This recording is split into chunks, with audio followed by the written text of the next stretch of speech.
কুখ্যাত যৌন অপরাধী জেফ্রি এপস্টিনের নথি প্রকাশের পর থেকে একের পর এক সামনে উঠে আসছে ভয়ঙ্কর সব তথ্য।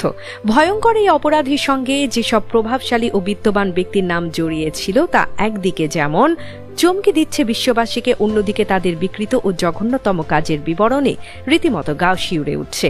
এরই মাঝে সম্প্রতি আরও একটি তথ্য হতবাক করে দিয়েছে পুরো মুসলিম উম্মাহকে। মধ্যপ্রাচ্য ভিত্তিক গণমাধ্যম মিডল ইস্ট আইয়ের এক প্রতিবেদন থেকে জানা গেছে, মক্কায় অবস্থিত মুসলমানদের পবিত্রতম স্থান কাবা শরীফের গিলাফের কাপড় পৌঁছেছিল সেই বিকৃত যৌন পাচারকারী জেফ্রি এপস্টিনের হাতে। 2019 সালে জেফ্রি এপস্টিনের মৃত্যুর পর তার ব্যক্তিগত সম্পদ নিয়ে তদন্ত শুরু হয়। সম্প্রতি আদালতে নির্দেশে প্রকাশিত ওই সব নথিতে দেখা যায় 2017 সাল থেকে এপস্টিনের সংগ্রহে ছিল এই অত্যন্ত মূল্যবান গিলাফের কাপড় বা কিসওয়া।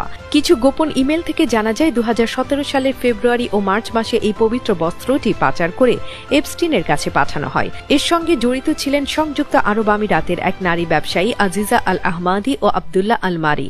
প্রথমে মক্কা থেকে ব্রিটিশ এয়ারওয়েজের কার্গো বিমানে করে যুক্তরাষ্ট্রের ফ্লোরিডায়, এরপর এপস্টিনের বাড়িতে পৌঁছায় এই কিসওয়া।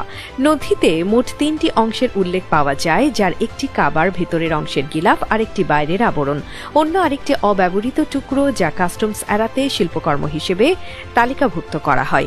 এপস্টিনকে পাঠানো একটি ইমেইলে আজিজা আহমাদি কাপড়টির মাহাত্ম্য বর্ণনা করে লেখেন, এই কালো কাপড়টি সুন্নি, শিয়া ও অন্যান্য মজহাবের অন্তত 1 কোটি মানুষ স্পর্শ করেছেন।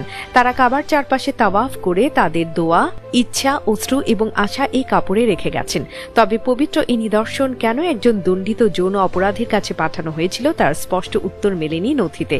যদিও হারিকেন ইরমার সময় এপস্টিনের যৌন কাজে ব্যবহৃত ব্যক্তিগত দ্বীপটি ক্ষতিগ্রস্ত হলে তার নিয়মিত খোঁজখবর নিতেন আহমাদি।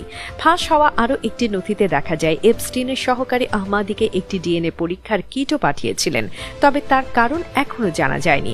এফবিআইয়ের এক গোপন স্মারকে দাবি করা হয়, মার্কিন ও ইসরায়েলি গোয়েন্দা সংস্থার হয়ে কাজ করার পাশাপাশি ইসরায়েলের সাবেক প্রধানমন্ত্রী এহুদ বারাকের বেশ ঘনিষ্ঠ ছিলেন ইহুদি ধর্মাবলম্বী জেফ্রি এপস্টিন।